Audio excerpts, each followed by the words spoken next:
10월 25일 금요일 새벽 예배 갈라디아서 4장 1절에서 11절의 말씀 우리 서로 번갈아가며 읽도록 하겠습니다.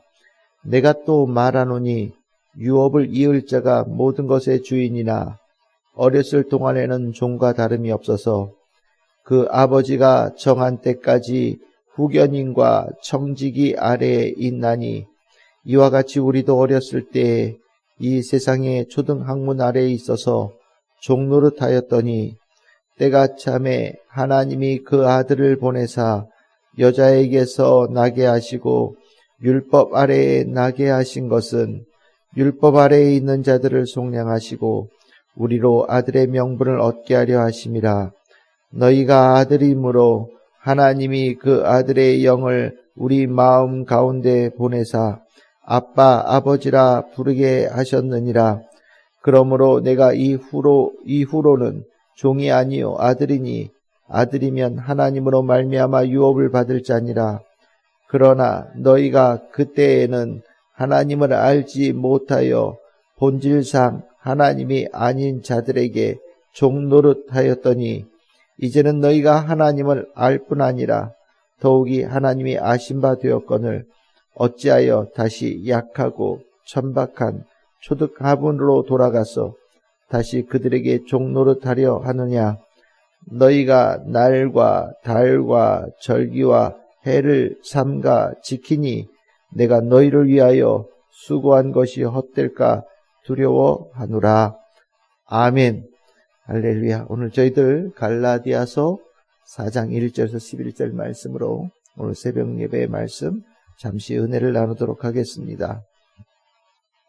오늘 이 말씀에는 바울이 이 종과 아들이라고 하는 두 가지 단어로 우리가 어떤 삶을 살 것인가에 대해서 깨닫게 하고 또 이끌어가는 그런 말씀을 전하고 있습니다.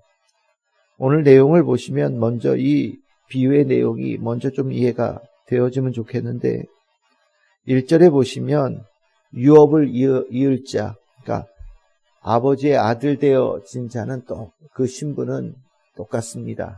그런데 아직 미성년자가 되어져서 자기 스스로 올바른 삶을 살 수 있는 나이가 되지 않다 보니 아들이긴 하지만 그 자유를 온전하게 누리지 못하고 후견인, 청지기, 그러니까 당시에는 아마 관록이 있는 집 안에 있는 어떤 사람에게 아들을 돌보고 이끌고 가르치는 역할을 맡겼던 것 같습니다. 그래서 선생님 밑에 때로는 후견인 밑에서 자라는 시간을 갖는 거죠. 이 후견인과 청지기의 역할은 간단합니다. 해야 될 것과 하지 말아야 될 것을 가르치는 거예요. 선생님이다 보니 때로는 혼내기도 하고 꾸지람도 주고 잘못된 것을 지적하기도 하면서 그 시간을 보내는 겁니다. 이제 때가 차고 나이가 들어서 어느덧 많이 성장하고 나면 4절에 보시면 그 어느 때에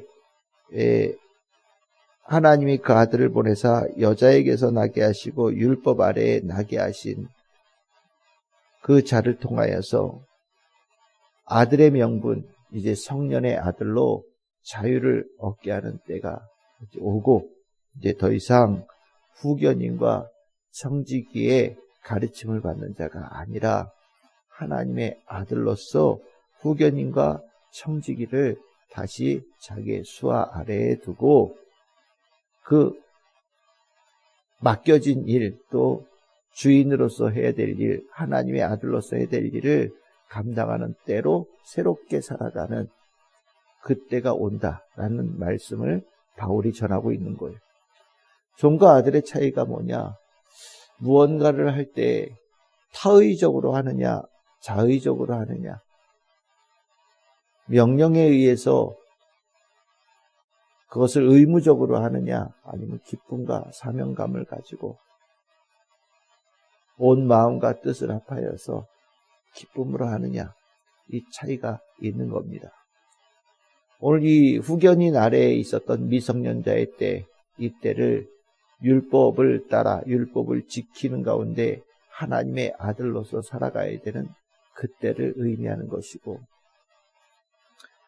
온전한 아들로 자유함을 가지고 하나님의 아들의 신분에 걸맞는 삶을 사는 것은 예수님이 오셔서 우리를 율법으로부터 벗어나는 때가 되었음을 알려주시고, 하나님을 정말 진심으로 사랑하며 하나님을 섬기는 때가 되어진 것을 의미하죠. 우리가 신앙생활을 하면서 이 과거의 습관을 벗어나지를 못하면 자꾸 율법에 얽매여졌다라는 것은 무엇이냐면, 할 수 없이 하거나 아니면 혼날까봐 하거나 의무적으로 하거나 아니면 뭔가 가르침을 받았기에 그것을 일단 의무적으로 해야 되는 것 같은 그런 생각으로 하는 그런 단계로 자꾸 돌아가려고 하는 마음이 있어요. 그 이유는 내가 아직 하나님을 온전히 사랑하는 그 자유함이 없기 때문이고, 내 마음속에 하나님을 온전하게 신뢰함이 부족하기 때문입니다. 그러다 보니 내 뜻, 내 마음, 내 안에서 우러나오는 것으로 하면 형편없는 거예요. 안 하고 싶고 하기 싫고 못하겠고, 그러다 보니 율법에서 가르친 것만 해도 지금 내 마음에서 하는 것보다는 훨씬 나을 것 같고, 그거라도 해야 혼나지 않을 것 같다는 생각이 들다 보니까 자꾸 하나님의 마음의 자발적인 것 대신 율법을 지키는 타의적이고 또 의무적인 신앙생활로 자꾸 돌아가는 겁니다. 율법을 넘어서는 은혜를 하나님께서 우리에게 부어주셨고, 의무적으로 실행하는 신앙의 단계를 이미 넘어설 수 있는 무한한 사랑을 우리에게 베풀어 주셨고, 기쁨으로 신앙생활할 수 있는 모든 것을 우리에게 하나님께서 허락해 주셨음에도 불구하고 우리가 그 은혜를 다 누리지 못하고 여전히 신앙생활은 짐이 되고, 여전히 그리스도인이란 이름이 무게감이 너무 무겁게 느껴지고, 하나님께서 바라시는 삶을 살아가는 데는 턱없이 부족한 모습을 우리가 살아가는 것이 있다라는 생각을 우리는 부정할 수 없습니다. 우리가 이 자유함을 온전하게 누리지 못하면 신앙생활은 기쁨이 없어요. 정말 내 마음속에서 우러나오는 것을 행하는 것으로도 이미 율법에서 가르치는 모든 것을 넘어설 수 있는 성도들이 되어져야 되고, 예수님께 받은 사랑 그 하나를 묵상함을 통해서라도 하나님을 온전하게 따르는 순종의 모습이 의무감으로 따르는 모습보다 훨씬 우월한 모습을 우리는 가져야 됩니다. 우리가 이 가을에 우리의 심령을 더 깊이 돌아봐야 되는 거예요. 내가 진짜 사랑하고 있는가? 내가 진짜 감사하고 있는가? 내가 진짜 하나님을 신뢰하는가? 내가 진짜 이 심령 속에 하나님께로부터 받은 구원의 감격이 살아있는가? 그것이 살아있으면 예배도 살아있고 말씀도 살아있는 하나님 말씀으로 들리고, 내 찬양이 심령을 울리는 찬양으로 하나님께 올려지고, 살아가는 하루하루 매 순간이 하나님과 동행하면서 하나님과 늘 깊은 교통함 속에 살아가는 성도가 되어지는 겁니다. 우리가 심령이 죽어서 하나님을 깊이 사랑하니 완전히 식어서 신앙생활을 할 수 있어요. 하지만 성령께서 우리의 심령을 다시 어루만지실 때, 하나님께서 우리들의 심령을 다시 깨우실 때, 성령께서 우리들의 심령을 새롭게 하시며 뜨겁게 만져주실 때 우리는 주님 앞에 회개하고 식었던 주님의 사랑을 회복하고 말씀을 사모함이 더욱더 크게 역동치는 우리 성도들로 거듭나져서 진짜 신앙생활하는 이 자유함의 기쁨을 온전하게 누릴 수 있는 우리 성도들이 반드시 되어야 되겠습니다.